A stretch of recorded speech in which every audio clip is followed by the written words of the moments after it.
我是小雪。刚才呢，我们已经到达了悬崖村了。现在呢，我们是往下山的路线。都说上山容易下山难，肯定有很多网友小看我们下山的视角。那么今天呢，我们再给大家拍一期。悬崖村的海拔位置大概是在1400多米，现在我们所站的位置的海拔应该是在1200到1300多米。因为它这里的垂直落差大，所以呢，给人的视觉冲击力是非常强的。从这里呢，可以一眼看到谷底了。这个钢梯呢，在2024年11月的时候，荣获了海拔跨度最大钢梯的吉尼斯世界纪录的称号。哇，我的天哪，看着都非常吓人。我觉得下山的难度是上山的2倍。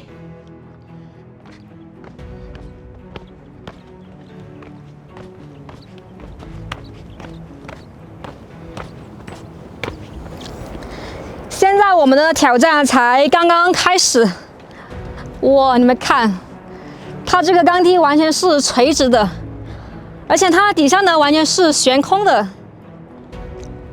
下山的话，最难掌控的就是重心了。如果说你稍微不留神的话，就会踩空。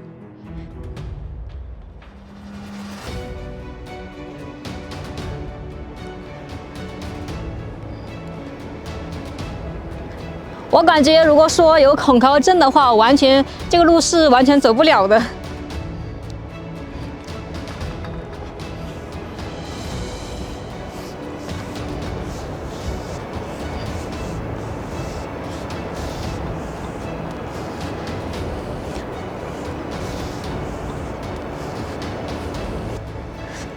走这些钢梯呢，注意力一定要集中，不然的话，它会看走眼，容易看眼花。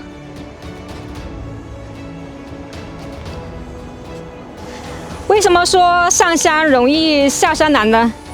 可能大家已经直观的感受到了，因为我们在下山的时候，一边要注意脚下，一边要面临那个悬崖，因为它这里高度是非常高的。来到这个地方之后呢，又打破了我对大山的认知。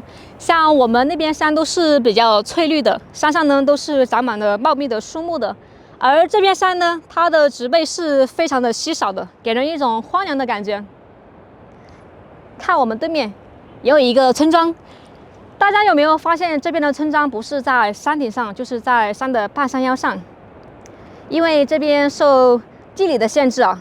它只有在山顶上或者是半山腰上才有耕种的土地，所以呢，这也导致了很多村庄就是在山顶上。像我们对面那座山，比我们刚才去的悬崖村要好多了。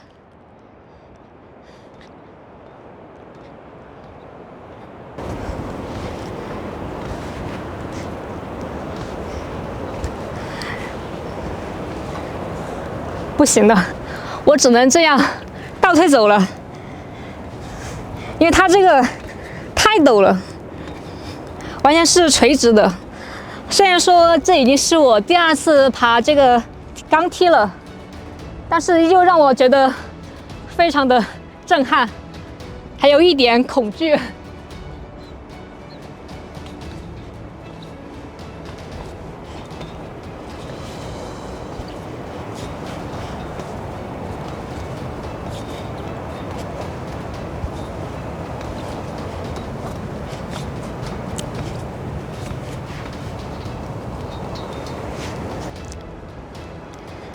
可能是悬崖村的海拔比较高吧，它的日照时间比较长。像我们走到这里，这个太阳呢已经晒不到了，特别的凉爽。看我们对面，我们对面还是太阳照射着。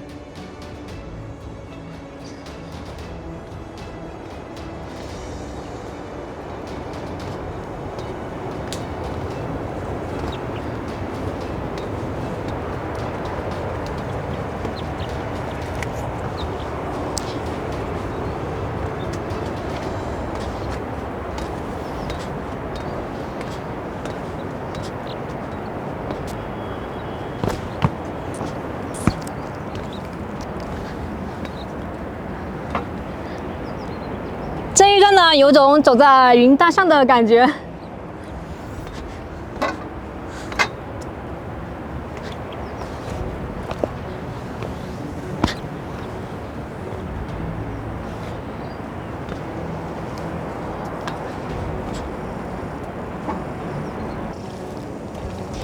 下山相比上山的话，下山给我们减少了很多体力。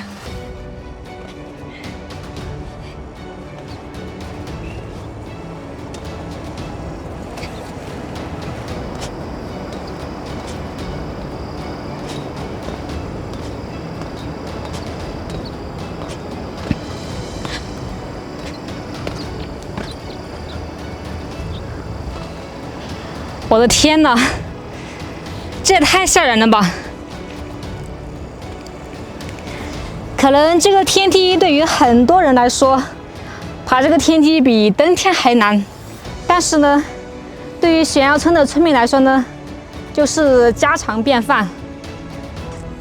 他们不仅大人往上面走，连小孩子也往上面走。更小的小孩子呢，只能靠大人背着，然后大人一步一步的爬上去，真的太佩服他们了，真的是不敢想象。像那些比较大一点的电器，像那些洗衣机啊、冰箱，也是靠人工一点一点的背上去的。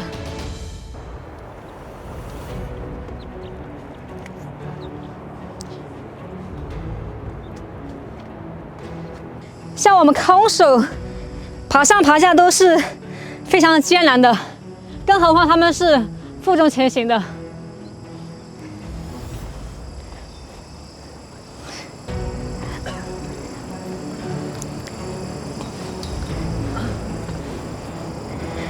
这个钢梯在太阳的暴晒下晒了几个小时了，摸上去那是相当烫，感觉手放上去像是铁板烧一样。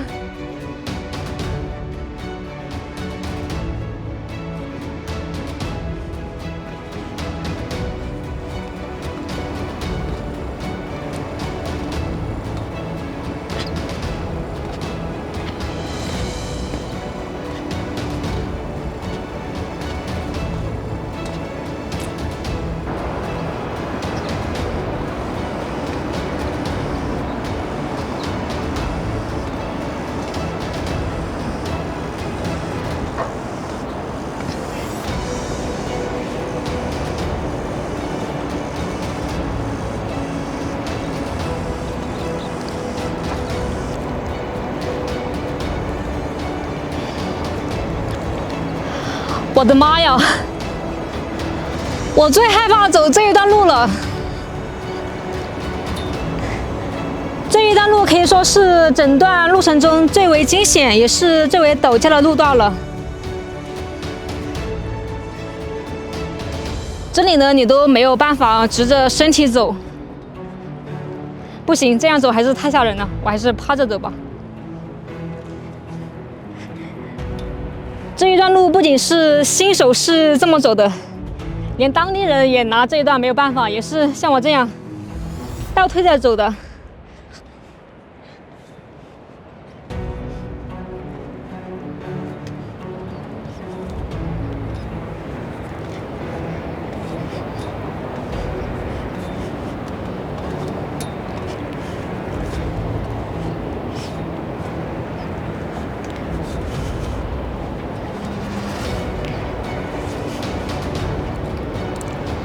我大气都不敢喘一声。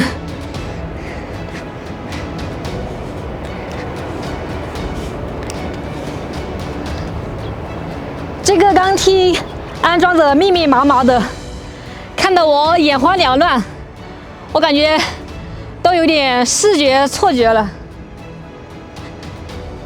必须要打起12万分的精神，不然的话，产生失误的话，这个后果是很严重的哟。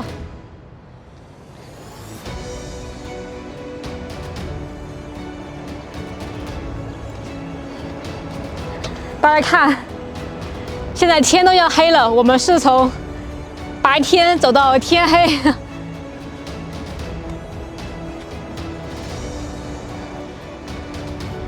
以我多年爬山的经验，奉劝大家，没有几年的爬山经验的朋友，千万不要挑战这个悬崖村。我走到这里呢，都已经止不住的发抖了，我这个脚。虽然说我们之前已经爬过大凉山了，后面呢我们也爬了有很多山，但这个悬崖村呢，依旧让我感觉这个村呢是我去过所有地方中是最危险的，也是最难爬的一个地方了。今天呢，我们是从早上的9点50分，现在已经是7点钟了，从天亮爬到天黑，我真的是太佩服自己了。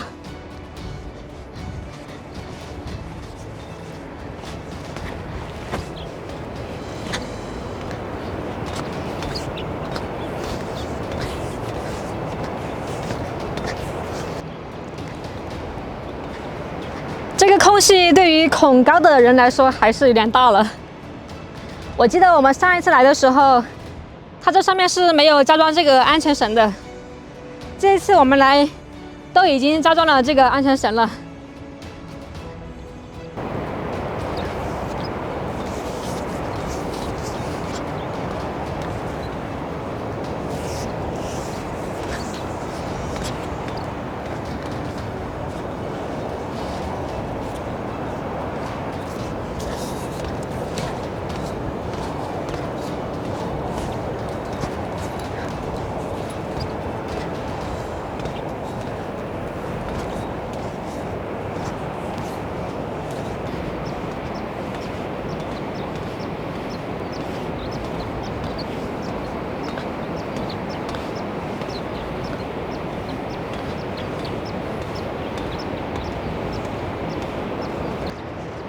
大家有没有感觉到我们的位置在慢慢的降低？在这个位置呢，我就能很清楚的看到底下的房子还有车子了。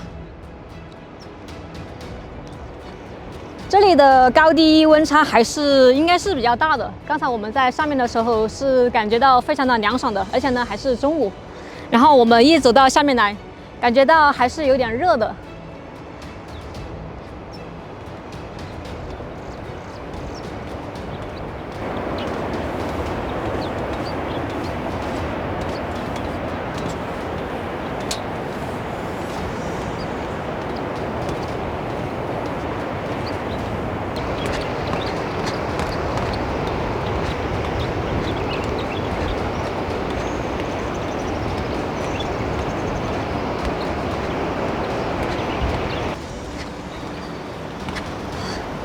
真的是把我累得颠三倒四，走起路来呢也是歪歪扭扭的。从那个悬崖村走到这个底下，我感觉我的腿都不是我的腿了，都不听我的使唤了。从那个村子上面走下来了，都差不多花了2个小时的左右的时间了，把我累惨了。好了，今天就分享到这里吧，我们下次再见，拜拜。